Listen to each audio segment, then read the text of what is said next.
Alihi wa ashabihi ajmain, amma ba'd.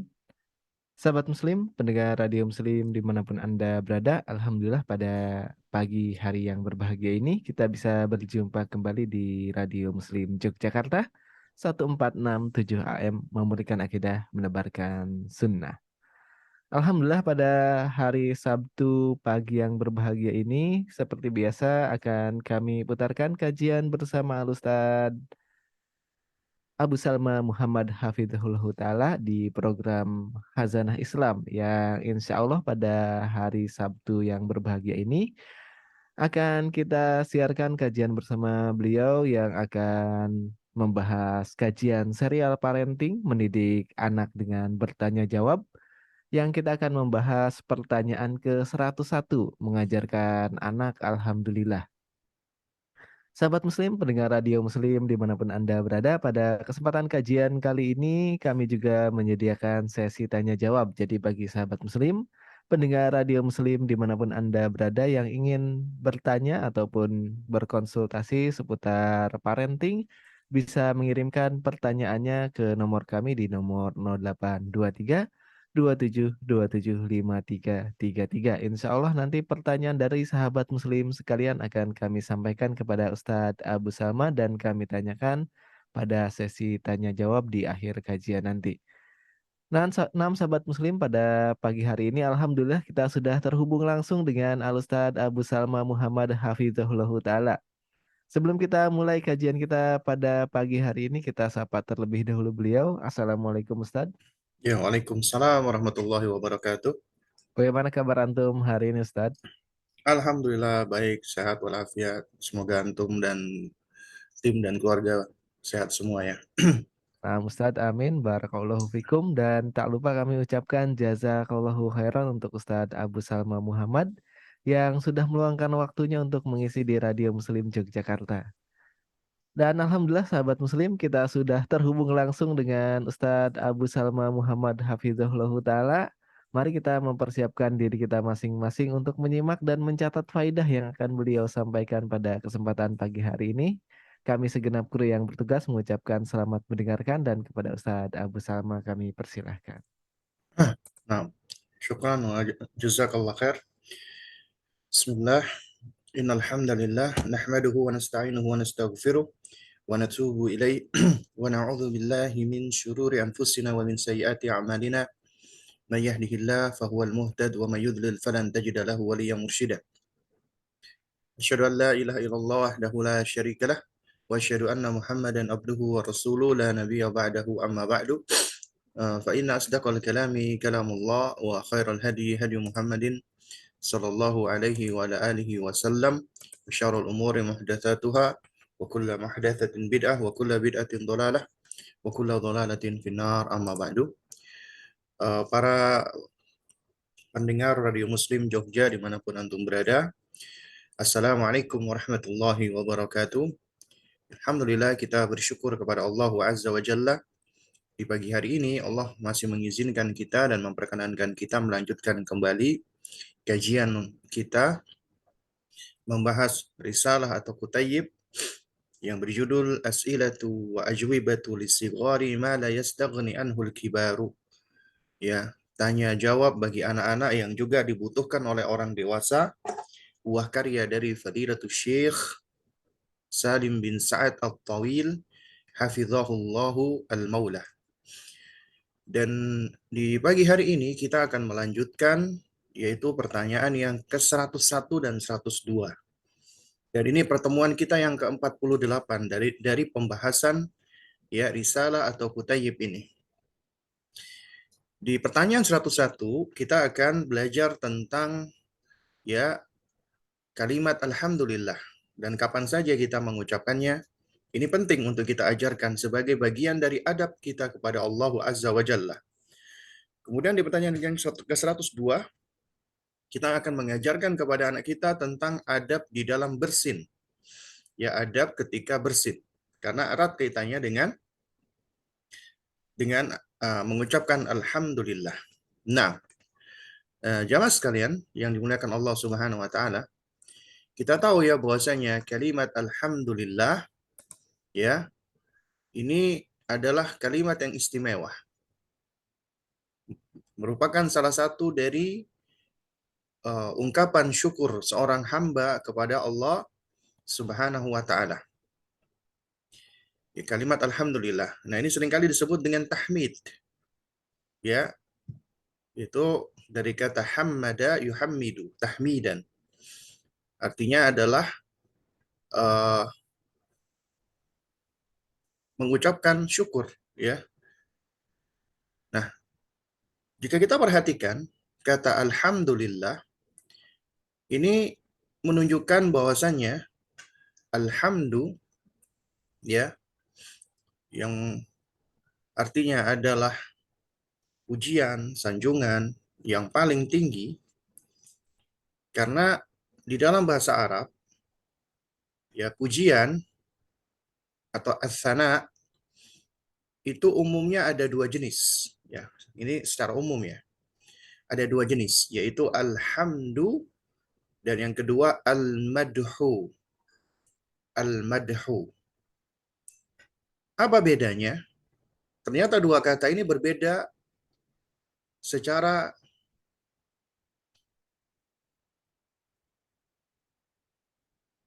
penekanan, itu dua kata ini berbeda ya.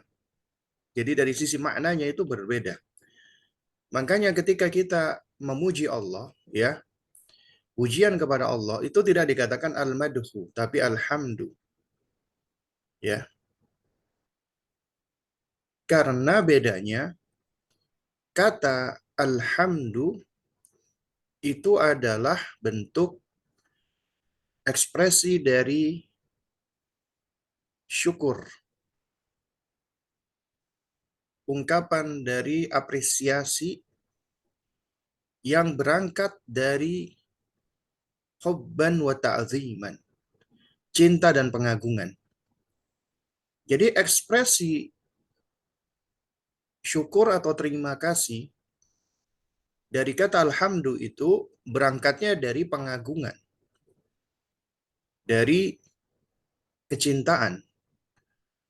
Kecintaan dan pengagungan ini membuahkan ya takjub dan luapan rasa syukur yang diungkapkan dengan alhamdu. Jadi alhamdu itu adalah ya ungkapan syukur atau rasa syukur yang berangkat dari cinta dan pengagungan dan ini adalah pujian sanjungan yang tertinggi. Pujian sanjungan yang paling ya utama, yang paling baik. Ya. Ya. Dikarenakan tidak ada apa namanya? Uh, pujian dan sanjungan yang paling tinggi melebihi daripada alhamdu. Ya. Nah, jamaah sekalian dimulakan Allah Subhanahu wa taala. Ya. Jika kita perhatikan ya, kalau kata alhamdu ya itu manakala disandarkan kepada Allah, dikatakan alhamdulillah, ya, berarti ini ya memiliki dua makna. Yang pertama adalah alhamdulillah, li di sini menunjukkan al-milk, kepemilikan, ya. Artinya pujian-pujian dan sanjungan-sanjungan atas segala sesuatu secara mutlak itu adalah milik Allah. Semuanya itu adalah ya kepunyaan Allah. Artinya Allah lah yang memiliki pujian tersebut, sanjungan tersebut. Selain Allah tidak memilikinya, ya, kecuali yang layak bagi mereka, dan itu pun Allah yang memberikan. Karena alhamdulillah itu adalah milik Allah, ya. Nah, atau bermakna yang kedua, alhamdulillah, lillah di sini adalah bermakna ya bagi Allah, untuk Allah. Artinya pujian-pujian dan sanjungan-sanjungan itu adalah hanya ditujukan untuk Allah, tidak untuk selain Allah. Ketika seseorang mengucapkan alhamdulillah, berarti itu adalah untuk Allah, hanya kepada Allah. Jadi seluruh pujian itu adalah hanya untuk Allah. Nah, adapun kata al-madhu tadi, ya ada kata al-madhu, madah. Itu juga pujian, ya. Tapi kata al-madah itu biasanya ini suatu ungkapan dari pujian-pujian yang berangkat dari sekedar mungkin takjub saja, atau bahkan bisa jadi paksaan, ya, atau bisa jadi dalam rangka untuk mudahana, untuk menjilat atau mencari muka. Akhirnya dia melakukan pujian-pujian, ya. Seperti misalnya seorang penyair yang membuat pujian-pujian untuk penguasa misalnya, atau misalnya seorang budak yang membuat pujian-pujian untuk tuannya, atau seorang pegawai atau yang semisalnya. Jadi pujian yang tidak berasal dari pengagungan dan kecintaan, hanya sekedar pujian, itu disebut dengan madah. Karena yang madah itu nggak begitu spesial. Yang spesial itu adalah al-madhu. Alhamdu. Yaitu yang paling spesial. Ya. Nah, karena al-madhu ini ungkapan rasa syukur kepada Allah Subhanahu wa taala yang berangkat dari hati, pengakuan atas nikmat Allah, atas karunia Allah, anugerah Allah, ya. Dan alhamdu itu juga ungkapan rasa syukur dengan lisan. Karena seseorang mendapatkan nikmat dari Allah, dia mentalafutkan, dia mengucapkannya dengan ucapan alhamdulillah. Karena alhamdu itu adalah termasuk bagian dari zikir. Zikir itu diawali dengan hati, tidak berasal dari hati yang lalai, dan diucapkan dengan lisan. Karena alhamdulillah termasuk ya zikir yang utama, zikir yang mulia. Sebagaimana di dalam sebuah riwayat, ya, Nabi SAW mengatakan, Innallaha azza wa jalla istafa minal kalami arba'an.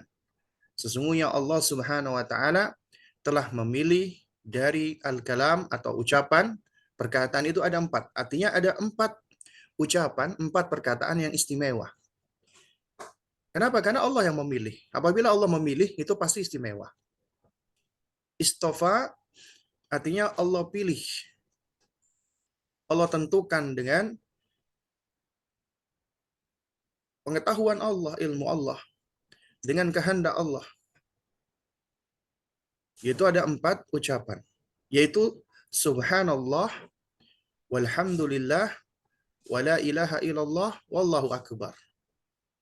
Ini 4 perkataan yang Allah pilih. Subhanallah, alhamdulillah, wa la ilaha illallah, Allahu akbar. Nah, kemudian kata Nabi SAW, wa man qala subhanallah kutibat lahu biha ishruna hasana, ya, wa hutta anhu ishruna sayyi'ah. Siapa yang mengucapkan subhanallah, maka akan dituliskan, ditetapkan baginya 20 pahala kebaikan dan dihapuskan darinya 20 dosa atau kesalahan. Wa man qala Allahu akbar, ya, famithlu dzalika. Siapa yang mengucapkan Allahu akbar, maka juga sama seperti itu. Wa man qala la ilaha illallah famithlu dzalika. Siapa yang mengucapkan la ilaha illallah juga sama seperti itu. Artinya dia mendapatkan 20 pahala, dihapuskan 20 dosa.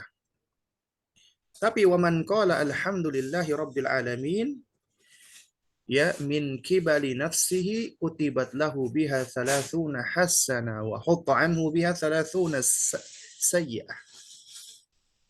Siapa yang mengucapkan alhamdulillahi rabbil alamin dari dalam hatinya, berangkat dari hatinya, maka akan ditetapkan atau dituliskan baginya 30 pahala, 30 kebaikan, dan dihapuskan darinya 30 dosa atau kesalahan. Nah, kalau dari hadis ini coba kita lihat, mana yang lebih utama? Kalimat subhanallah, la ilaha illallah, Allahu akbar, itu mendapatkan 20 pahala dan menghapuskan 20 pahala. Menghapuskan 20 dosa, afwan. Sementara ucapan tahmid, alhamdulillah, itu mendapatkan 30 pahala, 30 kebaikan. Dan dihapuskan darinya 30 dosa. Nah, ini menunjukkan keistimewaan alhamdulillah. Ini menunjukkan keistimewaan tahmid, ya, mengucapkan alhamdulillah. Nah, oleh karenanya jangan heran apabila di dalam Al-Qur'an, ya, kata alhamdu itu seringkali disebutkan dengan kalimat-kalimat istimewa yang lainnya. Dengan tasbih, dengan istighfar, ya, dengan dengan taubat, dan taubat termasuk amal ibadah yang istimewa, yang mulia.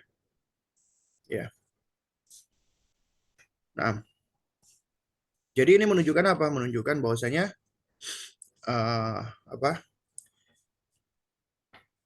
alhamdulillah itu adalah sesuatu yang istimewa. Ya. Nah, jemaah sekalian yang dimuliakan Allah Subhanahu wa taala, jika kita perhatikan, ya, misalnya di dalam Al-Qur'anul Karim surat Al-Isra misalnya, ya, ayat ke-44. Allah Subhanahu wa taala menerangkan bahwasanya langit, bumi, dan apa yang ada di dalamnya itu bertasbih kepada Allah. Tusabbihu lahu samawatu as-sab'u wal ardu wa man fihinna. Bertasbihlah kepada Allah, memuji Allah, ya. Ya, maksudnya bertasbih kepada Allah langit yang 7, bumi, dan apa yang ada di dalamnya. Wa in min syai'in illa yusabbihu bihamdihi. Nah, ini perhatikan. Wa in min syai'in, dan tidak ada sesuatu apapun itu, illa yusabbihu, melainkan bertasbih, bihamdihi, dan memuji Allah. Walakin la tafqahuna tasbihahum, akan tetapi kalian tidak mengerti bagaimana tasbihnya mereka, makhluk-makhluk tersebut. Innahu kana haliman ghafura, karena sesungguhnya dialah Allah Maha Halim, Maha Santun, lagi Maha Pengampun. Ayat ini menunjukkan tentang semua yang ada di alam semesta ini bertasbih kepada Allah Subhanahu wa taala. Tapi kita nggak tahu bagaimana kaifiatnya, bagaimana caranya. Tapi Allah terangkan semuanya bertasbih. Langit, bumi, dan apa yang ada di dalamnya. Makanya ketika Nabi Shallallahu Alaihi Wasallam bersabda, "Ad-dunya mal'unah wa mal'unun ma fiha." Dunia itu terlaknat semuanya, dan apa yang ada di dalamnya, semuanya terlaknat. Yang dikatakan terlaknat berarti jauh dari rahmat Allah Subhanahu wa taala. Dunia itu terlaknat dan semua apa yang ada di dalam dunia itu terlaknat, ya. Nah, nah, namun ya, kata Nabi Shallallahu alaihi wasallam, Nabi memberikan pengecualian. Ada yang tidak terlaknat. Dan ini suatu hal yang penting ya untuk kita pahami. Ya, inna dunya mal'unah mal'unun ma fiha. Sesungguhnya dunia itu terlaknat dan terlaknat apa yang ada di dalamnya. Ada pengecualian yang tidak terlaknat. Illa dzikrullah. Kecuali yang berzikir kepada Allah. Berarti yang berzikir kepada Allah maka dia terlepas dari laknat. Nah, Allah di dalam surat Al-Isra 44 menerangkan langit yang tujuh, bumi dan apa yang ada di dalamnya itu bertasbih dengan cara yang tidak kita ketahui. Sehingga segala sesuatu yang bertasbih terlepas dari laknat. Illa dzikrullah. Dan ini menunjukkan bahasanya ternyata sebagian besar manusia itu lalai, tidak mengingat Allah, tidak berzikir kepada Allah. Dan itu menunjukkan apa? Menunjukkan kelalaian zikir itu dapat menyebabkan manusia itu jauh dari rahmat Allah. Ya, jauh dari rahmat Allah dan terlaknat. Waliyadzubillah. Jadi untuk bisa melepaskan diri dari sifat laknah ini adalah harus banyak berzikir kepada Allah. Atau yang kedua, wa mawalahu. Atau yang melakukan ketaatan kepada Allah, menaati Allah Subhanahu wa taala. Maka juga tidak akan mendapatkan laknat. Nah, sekarang banyak nggak manusia yang taat kepada Allah? Banyak yang tidak taat. Makanya ketidaktaatan kepada Allah dapat menyebabkan adanya laknat. Wa alimun au muta'allimun, dan seorang yang alim, yang berilmu, dan orang yang belajar menuntut ilmu itu menyebabkan seseorang lepas dari laknat, terbebas dari laknat maksud saya, ya. Ini menunjukkan apa? Menunjukkan bahwasanya ilmu itu istimewa. Karenanya siapa yang dia belajar, menyibukkan diri dengan belajar dan dia memperoleh ilmu, maka itu menunjukkan apa? Menunjukkan eh, apa namanya? Dia terbebas dari laknat Allah Subhanahu wa taala. Ya. Dan kalau kita juga tengok misalnya, ya, di dalam surat As-Saffat misalnya, di dalam surat As-Saffat di ayat 180, Allah berfirman, Subhana rabbika rabbil izzati amma yasifun. Maha suci Allah Rabbmu yang memiliki izzah, keperkasaan, amma yasifun, dari apa yang mereka sifatkan, dari apa yang mereka atributkan kepada Allah. Wassalamun alal mursalin. Dan salam sejahtera bagi para rasul. Walhamdulillahi rabbil alamin. Dan segala pujian dan sanjungan yang sempurna hanyalah milik dan untuk Allah Subhanahu wa taala semata. Ya. Nah, ini menunjukkan keutamaan daripada tahmid. Ya. Keutamaan daripada apa? Daripada alhamdulillah. Jadi ditutup dengan alhamdulillah. Ya. Nah, juga alhamdulillah itu adalah sifat atau perbuatannya malaikat. Malaikat itu biasa mensucikan Allah dan memuji Allah senantiasa.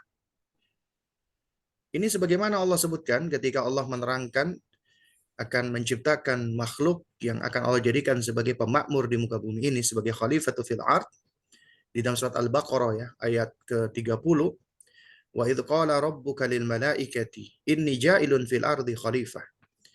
Dan ingatlah ketika Allah Rabbmu berfirman kepada malaikat, kata Allah, sesungguhnya aku akan menjadikan di muka bumi ini khalifah, pemakmur. Qalu, maka malaikat berkata, ataj'alu fiha may yufsidu fiha wa yafsikud dima. Apakah engkau akan menjadikan di dalam bumi itu ya makhluk yang akan berbuat kerusakan dan menumpahkan darah di dalamnya? Nah, kemudian perhatikan kata malaikat, wa nahnu nusabbihu bihamdika wa nuqaddisu lak. dan kami yang selalu bertasbih memuji-Mu ya Allah dan mensucikan bagimu, ya, mensucikan Engkau. Kemudian kata Allah, qala inni a'lamu ma la ta'lamun. Sesungguhnya aku lebih tahu daripada apa yang tidak kalian ketahui. Ya. Di sini Allah menerangkan Allah lebih tahu. Nah, di sini ayat ini tadi kita mempelajari bahwasannya, ya, malaikat itu aktivitasnya bertasbih, ya, nahnu nusabbihu bihamdika wa nuqaddisu lak. Kami ini yang biasa bertahmid, memujimu dengan cara bertahmid, ya, menyanjung dengan tahmid dengan alhamdulillah, dan kami senantiasa mensucikanmu, ya. Jadi ini menunjukkan yang dilakukan oleh malaikat, ya. Makanya jangan heran apabila kata alhamdu itu seringkali digandengkan dengan tasbih, ya. Sebagaimana tadi, ya, nusabbihu bihamdik. Ya, juga di dalam surat Ghafir, ya, tentang malaikat Allah juga mengatakan alladzina yahmilunal arsya wa man haulahu yusabbihuna bihamdi rabbihim. Ya, malaikat-malaikat yang memikul arsy dan yang berada di sekelilingnya senantiasa bertasbih dan memuji Rabb-nya, ya, memuji Allah Subhanahu wa taala. Ya. Jadi ini di antara yang dilakukan oleh malaikat, ya. Jadi mereka itu bertasbih, bertahmid. Nah, oleh karena itu makanya kita juga diperintahkan oleh Allah Subhanahu wa taala, fasabbih bihamdi rabbika wastaghfir innahu kana tawwaba. Ya, di dalam surat apa? An-Nasr. Maka bertasbihlah dengan menyanjung Rabbmu dan mohon ampunlah kepadanya karena sesungguhnya dialah Allah At-Tawwab, At-Tawwab, ya, yang Maha penerima taubat. Nah, juga kalau kita perhatikan bersama di dalam sejumlah ayat Al-Qur'an Allah biasa mengawali dengan tahmid dengan alhamdulillah. Seperti surat Al-Fatihah diawali dengan alhamdulillahi rabbil alamin, ya. Bagi mereka yang meyakini, ya, basmalah itu tidak termasuk ayat pertama dari suratul Fatihah. Jadi diawali dari alhamdulillahi rabbil alamin, ya. Nah, juga di dalam surat apa namanya? Di dalam surat misalnya itu Al-An'am, ya, itu juga sama diawali dengan tahmid. Alhamdulillahilladzi khalaqas samawati wal ardi wa ja'ala dhulumat, ya, dan seterusnya. Diawali dengan alhamdulillah. Juga dalam surat Al-Kahfi ini yang setiap Jumat kita dianjurkan untuk membacanya, yaitu diawali dengan alhamdulillahilladzi anzala ala abdihil kitab, ya, wa lam yaj'al lahu iwaja. Dan masih banyak dalam surat-surat yang lainnya diawali dengan alhamdu, dengan tahmid, pujian kepada Allah. Demikian pula di dalam sejumlah ayat Al-Qur'an Allah Subhanahu wa taala mengakhiri dengan alhamdu, dengan tahmid, ya. Sebagaimana dalam surat As-Saffat misalnya. Allah mengatakan, ya, subhana rabbika rabbil izzati amma yasifun wassalamun alal mursalin walhamdulillahi rabbil alamin. Ya.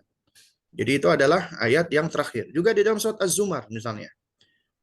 Allah mengatakan wa taral malaikata hafina min haulil arsy yusabbihuna bihamdi rabbihim qudiya bainahumul bil haqq wa qila alhamdulillahi rabbil alamin wa qila alhamdulillahi rabbil alamin, ya. Nah, jadi ada sejumlah ayat juga diakhiri dengan apa? Dengan alhamdulillah, ya. Nah, ini menunjukkan di antara keistimewaannya alhamdulillah. Nah, jamaah sekalian muliakan Allah Subhanahu wa taala, juga apabila kita perhatikan alhamdulillah ini adalah ucapan orang-orang yang saleh, ucapan para nabi dan rasul, bahkan ucapan malaikat, ya, tadi itu di dalam apa namanya, di dalam sebuah hadis Kalimat yang pertama kali diucapkan oleh Nabiullah Adam alaihissalam adalah Alhamdulillah. Sebagaimana Nabi mengatakan, "Lamma khalaqallahu Adam wa nafakha fihi ruh, atasa faqala alhamdulillah fahamidallah bi'idznih." Ketika Allah menciptakan Adam dan meniupkan ruh ke dalamnya, ya. Kemudian Adam pun bersin dan mengucapkan alhamdulillah, ya, dan ia memuji Allah dengan izin Allah Subhanahu wa taala. Nah, oleh karena itu ya jemaah sekalian, ya, Nabi SAW mengatakan sebaik-baik doa itu alhamdulillah. Sebaik-baik zikir la ilaha illallah, ya. Jadi kalau ditanya apa sebaik-baik zikir, la ilaha illallah. Apa sebaik-baik doa? Alhamdulillah. Karena kata Nabi, afdhalu dzikri la ilaha illallah wa afdhalu du'ai alhamdulillah. Ya, alhamdulillah. Nah, jadi ya manakala kita mengajarkan hal ini kepada anak-anak kita, ya ini penting ini ya. Ini termasuk bagian dari uh, mengajarkan syukur kepada Allah, diantaranya dengan lisan. Karena syukur itu ada 3 rukun. Yang pertama harus diakui di dalam hati, karunia dan anugerah Allah, ya. Kemudian yang kedua diungkapkan atau diucapkan dengan lisan. Kemudian yang ketiga, ya, diwujudkan dengan amal perbuatan di dalam ketaatan. Nah, oleh karena itu bertahmid itu adalah afdhalud doa, sebaik-baik doa. Dan juga ini ucapan yang istimewa yang dapat mendatangkan 30 pahala dan menghapuskan 30 dosa. Karenanya perlu bagi kita untuk mengajarkan tentang ucapan alhamdulillah ini. Ya, bahkan di dalam sejumlah surat Al-Quran Allah awali dengan alhamdulillah. Ya. Nah, oleh karena itu kita ajarkan kapan saja kamu mengucapkan alhamdulillah, nah, maka jawablah setelah makan dan minum. Ya.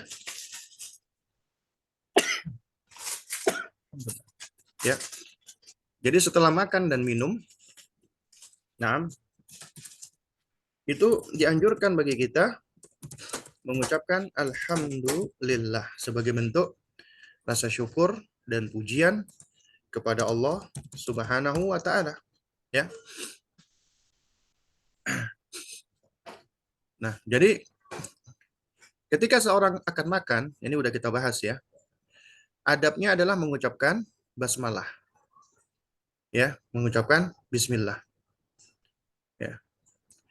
Nah, adapun kalau selepas makan dia bertahmid, mengucapkan syukur kepada Allah Subhanahu wa taala. Ya. Mengucapkan alhamdulillah, ya.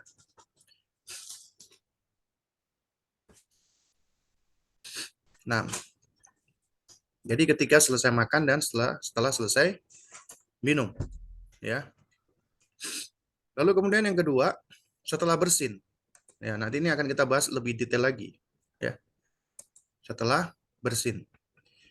Karena setelah bersin, kata Nabi SAW, ya, apa namanya? Itu dianjurkan untuk mengucapkan alhamdulillah, ya.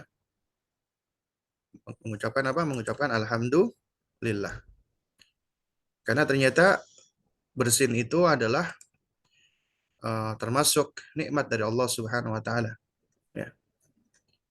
Nah, sehingga apabila seseorang itu bersin, ya, apa namanya? Idza atasa ahadukum fahamidallah, ya, fasyammituhu. Apabila ada salah seorang dari kalian itu bersin, maka dan dia bertahmid memuji Allah, maka syammituhu, ya, doakan dia. Maksudnya ucapkan yarhamukallah. Wa in lam yahmid, ya, fala tusyammitu. Apabila dia enggak mengucapkan alhamdulillah, maka enggak usah doakan dia. Ya, hadis riwayat Imam Muslim. Jadi kalau dia nggak bersin, maka kita nggak perlu mengucapkan nggak perlu mendoakan dia. Kalau dia bersin dia nggak mengucapkan alhamdulillah, maka kita nggak perlu mengucapkan yarhamu kallah. Ya. Nah, jadi ajarkan kepada anak setelah bersin ucapkan alhamdulillah. Ya.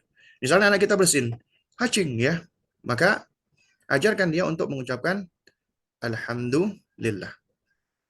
Ya.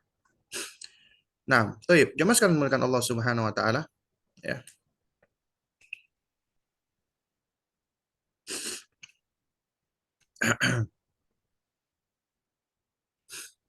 Jadi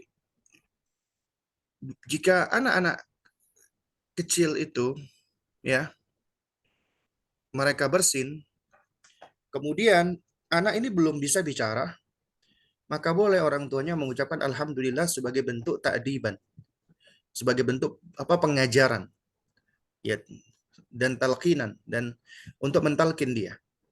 Misalnya kita punya bayi bersin, maka kita yang berada di sampingnya kita mengucapkan alhamdulillah, bukan menggantikan tapi untuk mengajarkan sebagai bentuk pengajaran ya. Nah, lalu kemudian kalau dia sudah bisa bicara, maka kita ajarkan. Nah, kalau bersin ucapkan apa? Nah, alhamdulillah. Nah, jadi agar dia terbiasa ketika bersin mengucapkan alhamdulillah, kemudian kita tashmid mengucapkan yarhamukallah. Ya yarhamukallah. Ya. Nah, nah kemudian kita ajarkan apabila dia mendengarkan orang bertashmid, ya dia bersin bertahmid, kemudian orang bertashmid, ya dia orang yang mendengarkan bersinnya dan dia mengucapkan alhamdulillah, mengucapkan yarhamukallah, maka jawablah nak dengan yahdikumullah wa yuslih balakum. Ini ternyata Masya Allah adab di dalam agama kita. Saling mendoakan kebaikan satu dengan yang lainnya. Karena bersin bagian daripada nikmat. Ini termasuk ya yang dipraktekkan oleh orang-orang ahlul kitab dahulu. Sampai sekarang. Ya. Jadi jangan heran ya kalau misalnya ada sebagian orang-orang ya bule ketika dia bersin, dia mengucapkan ya blessing atau yang semisal itu. Dan ini adalah suatu hal yang diakui di dalam agama kita. Ketika bersin, bertahmid, bersyukur kepada Allah. Alhamdulillah. Dan orang yang mendengarkannya ikut bahagia karena dia bisa bersin. Karena di dalam aktivitas bersin itu banyak sekali manfaatnya. Itu secara alami tubuh ya, sesuai dengan sunnah kauniyah Allah. Tubuh itu sedang, sedang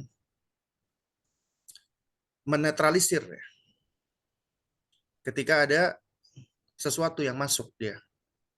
Makanya ketika ada masuk di dalam hidung kita, bawaan kita tuh pingin bersin untuk dikeluarkan lagi. Juga sama ketika kita lagi flu dan yang semisal kita seringkali bersin-bersin. Setelah bersin itu biasanya akan lebih plong, akan lebih enak, ya. Nah, oleh karena itu para ulama menerangkan ya ini juga berpijak dari sejumlah riwayat. Apabila seseorang itu bersinnya lebih dari 3 kali, ya maka sudah tidak perlu lagi untuk bertahmid ya. Kenapa? Karena bersinnya dia itu bersin yang berasal dari sakit. Ya, biasanya bersinnya banyak dia, hacing hacing, apalagi orang yang alergi. Ya, jadi dia tidak perlu lagi untuk bertahmid. Ya, meskipun sebagian ulama tetap menganjurkan ya ketika seseorang bersin. Ya intinya secara asal bersin itu nikmat dan kita ajarkan ini kepada anak-anak kita agar bersyukur kepada Allah ketika bersin. Dan kita mengajarkan kalimat-kalimat baik ya. Yarhamukallah wa yuslih balakum ya. Semoga Allah merahmati kamu ya. Kemudian dibalas dengan yahdikumullah wa yuslih balakum. Semoga Allah memberimu petunjuk dan memperbaiki keadaanmu. Ya. Ini adab atau etika di dalam agama kita yang begitu indahnya. Kemudian ajarkan juga untuk bertahmid setiap kali memperoleh kenikmatan, apapun nikmat itu. Ketika misalnya dia mendapatkan hadiah, kemudian dia dikasih makanan, atau misalnya dia mendapatkan sesuatu yang membuat dia bahagia, maka dia harus mengingat Allah, bagian dari zikir, dan dia bertahmid, alhamdulillah. Ya, dia harus mengakui itu karunia dari Allah Subhanahu wa taala. Karenanya di antara tuntunan ketika seseorang mendapatkan kenikmatan, anugerah, karunia dan kebaikan, dia mengucapkan alhamdulillahilladzi bi ni'matihi tatimmus shalihat. Ya. Jadi kita ajarkan untuk bertahmid. Alhamdulillahilladzi bi ni'matihi tatimmus shalihat. Ya, alhamdulillah segala sanjungan yang paling sempurna hanyalah milik Allah. Ya. Binikmatihi, dengan nikmatnya, karunia-Nya, tatimmus shalihat. Semua kebaikan-kebaikan semakin sempurna. Nah, juga di dalam segala keadaan bebas. Di dalam segala keadaan artinya ketika kita lagi berdiri, lagi duduk, lagi berkendara, lagi apapun, itu secara umum ya, mutlak, boleh kita bertahmid atau mengucapkan kalimat zikir yang lainnya. Alhamdulillah. Ya, seperti misalnya saat ini sedang duduk ya, mengucapkan alhamdulillah itu boleh, itu secara umum. Ya, juga termasuk ketika diuji oleh Allah, mendapatkan keburukan, ya, dia bertahmid, alhamdulillahi ala kulli hal. Karena dia meyakini pertama di balik ujian Allah atau kesusahan yang dia hadapi itu ada hikmah, ada manfaat yang besar yang Allah sediakan dan Allah berikan baginya. Sehingga dia meyakini hal itu dan bertahmid kepada Allah. Alhamdulillah ala kulli hal. Ya, alhamdulillah atas segala sesuatunya. Yang kedua, ya, ketika dia tetap bertahmid, ini menunjukkan tingkatan atau makom ketika manusia diuji oleh Allah, makom tertingginya adalah dia bersyukur kepada Allah. Kalau kita perhatikan ya, makom manusia ketika diuji oleh Allah itu ada empat makom, empat tingkatan. Pertama, mutasakhid, yaitu manusia-manusia yang paling buruk. Diuji oleh Allah, dia marah, nggak terima. Berkoar-koar, apa salahku ya Allah? Kenapa engkau memberikan aku ujian seperti ini ya Allah? Ya, jadi kayak nggak terima. Ini manusia-manusia yang buruk.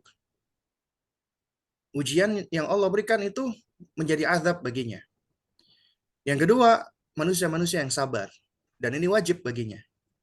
Dengan kesabarannya Allah akan membalas dengan pahala atau balasan yang unlimited. Ya. Yang ketiga, orang-orang yang ridha. Dia ridha dengan keputusan Allah.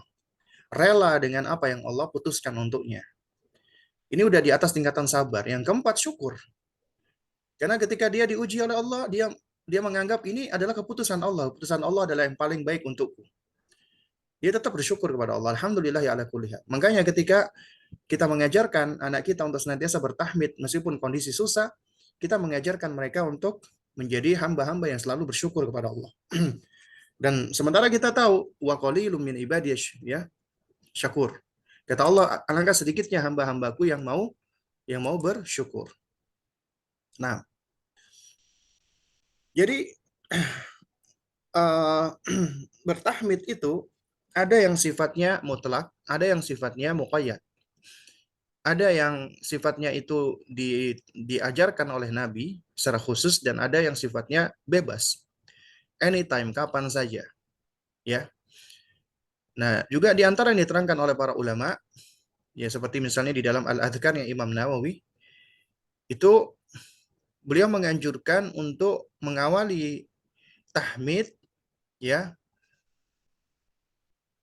terutama di dalam hal-hal yang sifatnya baik, ya. Seperti ketika orang akan menulis, ya, Bismillahi walhamdulillah misalnya. Ya setelah basmalah dia ucapkan alhamdulillah. Ketika sedang belajar atau sedang mengajar atau ketika seorang sedang berkhutbah atau memberikan nasihat. Ya, jadi dianjurkan untuk bertahmid kepada Allah ketika seorang menulis misalnya. Makanya ketika kita menulis, kita dianjurkan untuk mengucapkan bismillahi alhamdulillahi wassalatu wassalamu ala rasulillah. Ya, basmalah, tahmid dan salawat. Ketika hendak menulis sesuatu, ya, apalagi tulisan-tulisan yang bermanfaat, itu bagian dari adab kepada Allah dan adab kepada Rasulullah, ya. Atau ketika belajar, ya, atau ketika mengajar, itu juga dianjurkan untuk mengucapkan alhamdulillah sebagai bentuk syukur. Alhamdulillah kita diberikan Allah hidayah taufik untuk belajar. Alhamdulillah kita diberikan Allah taufik untuk bisa mengajar. Atau ketika berceramah, menyampaikan nasihat, ya. Nah, makanya kita seringkali dengarkan orang yang sedang berceramah mengucapkan alhamdulillah wassalatu wassalam atau khutbatul hajah innal hamdalillah nahmaduhu wa nasta'inuhu, ya kan? Diawali dengan tahmid, ya. Karena itu bagian dari pujian kepada Allah, syukur kepada Allah Subhanahu wa taala. Ya, hendaknya seseorang ketika akan berceramah dia awali dengan memuji Allah, kemudian bersalawat kepada Nabi. Ada haknya Allah dan ada haknya Nabi, ya. Nah, nah juga yang disebutkan oleh Imam Nawawi dalam Al-Adhkar yaitu ketika selesai makan dan minum, ya. Itu juga dianjurkan untuk mengucapkan alhamdulillah. Kemudian setelah bersin, ya, ini ada hal-hal yang sifatnya muqayyad diajarkan oleh Nabi. Dan bahkan disebutkan oleh beliau adalah wa inda khidbatil mar'ah. Ya, apa namanya? Dan juga ketika seorang laki-laki melamar wanita, itu diawali dengan alhamdulillah. Alhamdulillah, ya, dia sampaikan hajatnya. Saya ingin melamar fulanah bintu fulan. Nah, demikian pula ketika akad nikah, ya. Dia juga kata Imam Nawawi dianjurkan mengucapkan hamdalah. Atau ketika keluar dari toilet misalnya. Ya, itu juga dianjurkan mengucapkan alhamdulillah, ya, ghufranaka walhamdulillah, ya. Nah, atau juga ketika berdoa kepada Allah, kita memuji Allah dengan bertahmid. Dan selesai doa kita juga memuji Allah Subhanahu wa taala. Itu kita ajarkan nak ketika mau doa kepada Allah, memuji Allah. Ya Allah ya Rabbku, ya, kami memujimu dengan pujian yang sempurna, sanjungan yang tinggi. Ya, kita ajarkan mereka untuk bertahmid. Alhamdulillah, ya. Wassalatu wassalamu ala Rasulillah dan salawat kepada Nabi sallallahu alaihi wa alihi wasallam. Ya. Nah, nah juga ketika apa? Ketika mendapatkan berbagai macam nikmat atau ketika seseorang terhindar dari bahaya, ya. Misalnya dia kesandung, cuman nggak sampai jatuh, maka dianjurkan dia mengucapkan alhamdulillah, ya. Atau misalnya dia naik motor kemudian sempat diserempet orang, tapi alhamdulillah dia tidak kenapa-kenapa. Ya, ini juga bagian dari nikmat, ya. Ketika seseorang terhindar dari bahaya. Nah, jadi intinya di dalam segala hal, terutama ketika memperoleh nikmat atau terhindar dari bahaya, ajarkan untuk bertahmid kepada Allah, memuji Allah Subhanahu wa taala. Kemudian yang terakhir, ya ini apa terhadap orang yang bersin, ya. Kita mengajarkan bersin, ya. Oh, ini sampai 103, ya. Nah, apa yang kamu ucapkan ketika orang bersin kemudian mengucapkan alhamdulillah, maka ucapkanlah yarhamukallah. Kalau tadi kita ajarkan, kalau kamu bersin, nak, ucapin alhamdulillah. Ya, kalau kamu bersin. Ya, sebagaimana sabda Nabi, idza atasa ahadukum fahamidallah. Apabila salah seorang dari kalian itu bersin, hendaknya dia mengucapkan alhamdulillah. Nah, demikian pula kita ajarkan, kalau kamu mendengar ada temanmu bersin dan dia bertahmid mengucapkan alhamdulillah, maka ucapkanlah yarhamukallah. Tapi kalau temanmu tidak bersin, maksud saya tidak mengucapkan alhamdulillah, maka tidak perlu didoakan. Tidak perlu tashmid, ya. Jadi tidak perlu dia mengucapkan yarhamukallah. Apalagi ketika ada temannya bersin, ya, diwakili. Alhamdulillah, itu juga tidak boleh. Tapi boleh dia mengingatkan kepada temannya, akhi, jangan lupa alhamdulillah, ucapkan alhamdulillah, atau dia hanya sekedar mengingatkan alhamdulillah. Itu boleh sebagai bentuk sekedar tadzkir, ya, mengingatkan. Demikian pula anak kita ajarkan dengan cara mengucapkan alhamdulillah.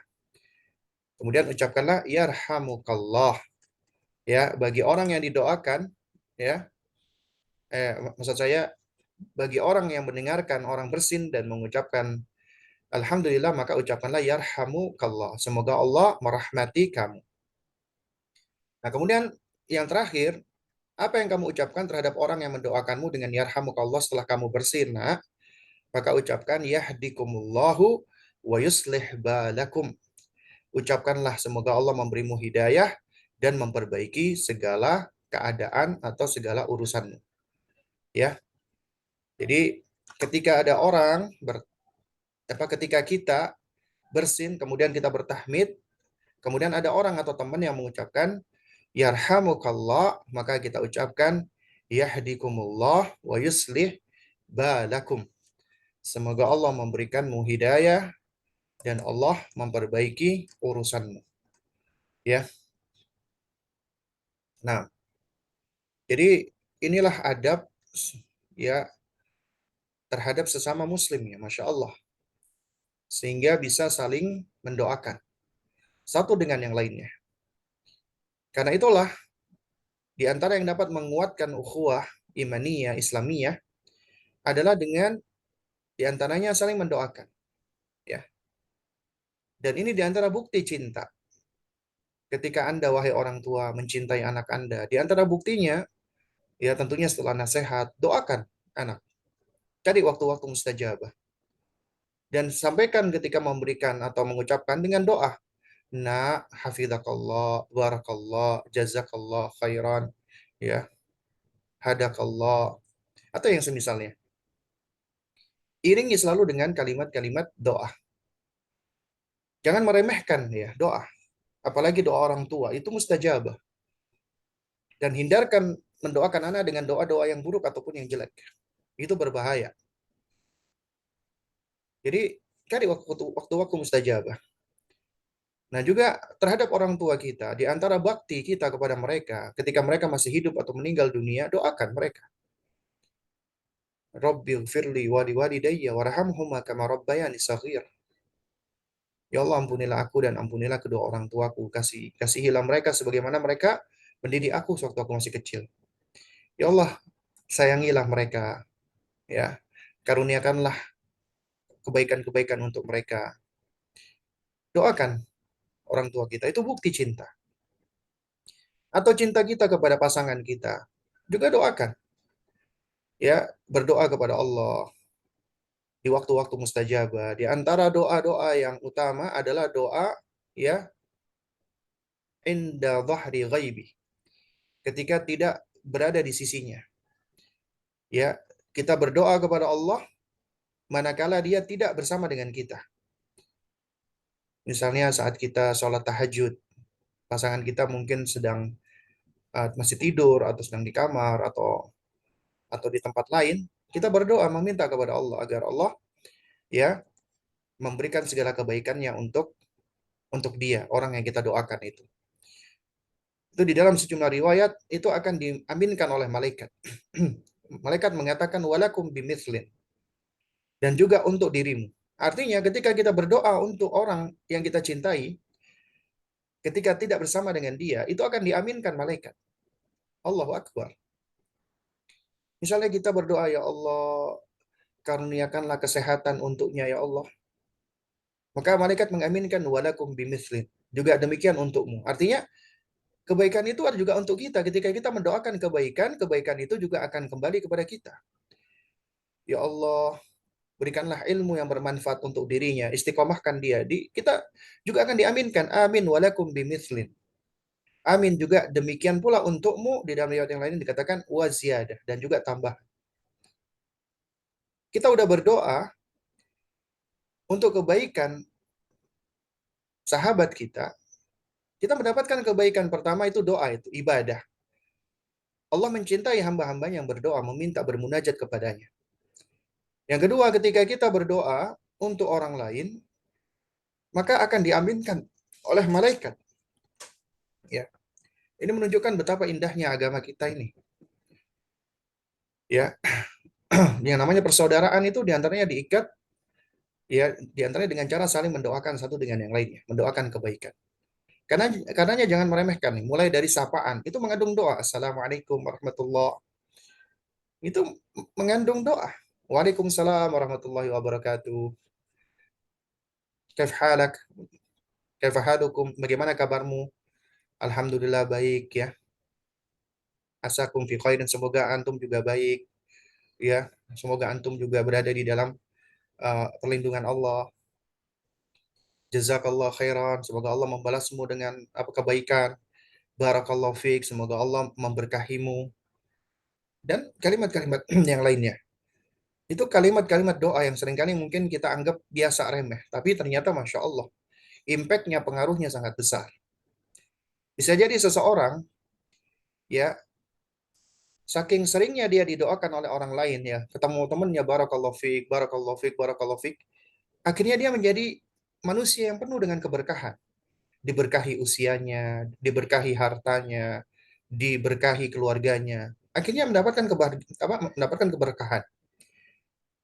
Di antara sebabnya doa doa dari sahabat-sahabatnya, dari teman-temannya, dari orang lain. Masya Allah. Karena itu jangan meremehkan. Makanya ketika orang berbuat baik dengan kita dan kita nggak mampu membalasnya dengan balasan yang sama, doakan. Itu balasan yang paling baik. Jazakumullahu khairan. Dan kemudian ketika kita misalnya memberikan sesuatu kepada orang lain, kemudian kita didoakan jazakallah khairan, itu balasan yang paling baik. Karena nggak ada balasan kebaikan atas sesuatu kecuali balasan dari Allah. Kecuali balasan dari Allah Subhanahu wa taala. Nah, karena itu jamaah sekalian menggunakan Allah Subhanahu wa taala, ya ini penting bagi kita untuk kita mengajarkan tentang konsep-konsep ini. Baik, mungkin ini yang bisa saya sampaikan. Untuk berikutnya mungkin ada pertanyaan yang masuk. Ya, silakan. Waktu dan tempat saya serahkan kembali kepada moderator kita. Nah, barakallahu fiik. Nah, Ustadz, pada pagi hari ini Qadarullah belum ada pertanyaan yang masuk Ustadz. Oh, Mungkin nah, baik. Alhamdulillah. langsung saja ditutup Ustadz untuk pertemuan kita pada pagi hari ini. Nah, syukran ya. Baik, ikhwatal kiram rahimani wa rahimakumullah. Ya, alhamdulillah kita bersyukur kepada Allah Azza wa Jalla yang mana di pagi ini hingga menjelang siang ini Allah mengkaruniakan kepada kita berbagai macam kenikmatan. Dan nikmat yang paling besar itu tidak lain dan tidak bukan adalah nikmat iman, hidayah Allah, sesuatu yang paling mahal. Tidak ada yang bisa menyamai daripada nikmat hidayah ini. Karena apabila Allah tarik hidayah ini, maka kita akan menjadi makhluk yang paling merugi. Dan apabila Allah karuniakan hidayah ini, kita akan menjadi makhluk yang istimewa, yang Allah muliakan. Karena Allah akan membawa kita kepada arah yang baik. Allah akan dekatkan kita dengannya. Nah, di antara tanda kebaikan tersebut adalah ketika Allah izinkan kita di dalam melakukan amal-amal ketaatan, amal-amal kebaikan. Dan itu rezeki Allah yang paling besar. Betapa banyak orang-orang mengeluhkan tentang rezekinya yang seret atau kesulitan-kesulitan yang dia hadapi.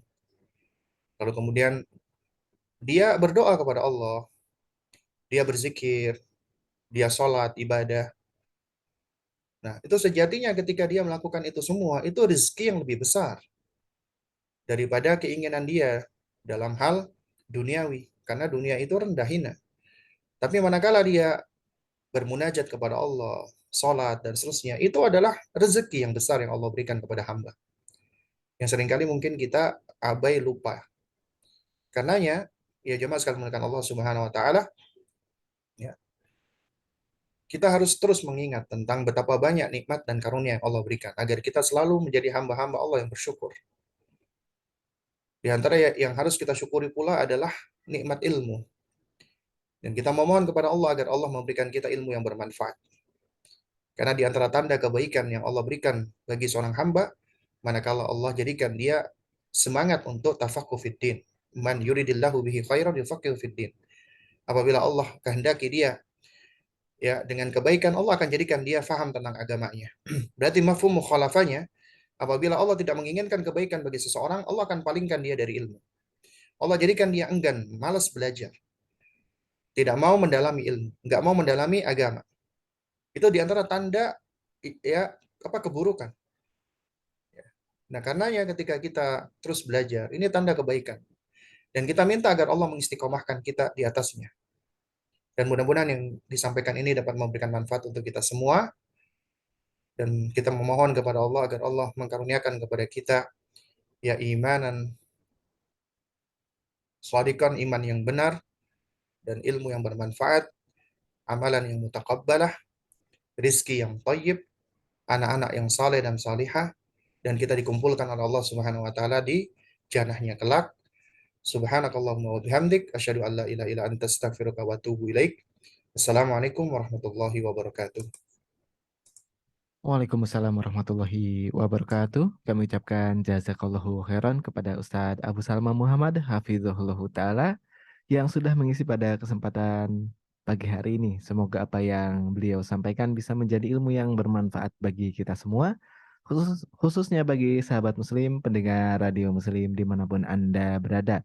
Dan insya Allah kajian bersama beliau Al-Ustadz Abu Salma Muhammad yang membahas kajian serial parenting, yang membahas pendidikan terhadap anak dengan metode tanya jawab akan kami siarkan setiap hari Sabtu pukul 9.00 waktu Indonesia Barat hingga selesai.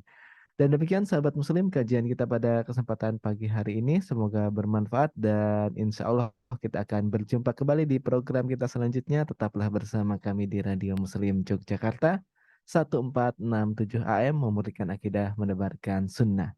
Subhanakallahumma wa bihamdika asyhadu an la ilaha illa anta astaghfiruka wa atubu ilaik. Assalamualaikum warahmatullahi wabarakatuh.